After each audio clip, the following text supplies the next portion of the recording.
এই জন্য আল্লাহ রাসূল সাল্লাল্লাহু আলাইহি ওয়াসাল্লাম বলছেন, ৯৭ নম্বর হাদিস সহিহ বুখারীর মধ্যে আসছে, নিজের সন্তানকে তো ভদ্রতা শিক্ষা দিবেন, নিজের বাড়িতে যদি একটা চাকর থাকে, কাজের লোক যদি আপনার সাথে চলে, তাকেও ভদ্রতা শিক্ষা দিতে হবে। আল্লাহ রাসূল সাল্লাল্লাহু আলাইহি ওয়াসাল্লাম বলছেন,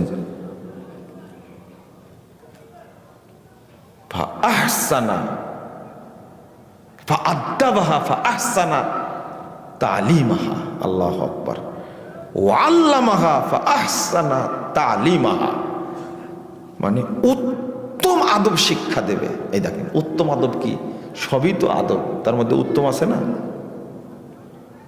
তো নিজের সন্তানকে আদব শিক্ষা দিবেন, এরপরে সালাত শিক্ষা দিবেন, এরপরে কি শিক্ষা দিবেন? এলেম। এলেম কয় নম্বরে? না, 4 নম্বরে। 1 নম্বর কি বললাম বলেন তো? তাকওয়া, আল্লাহ ভীতি। 2 নম্বর কি? আদব। 3 নম্বর সালাত। 4 নম্বর কি? এলেম।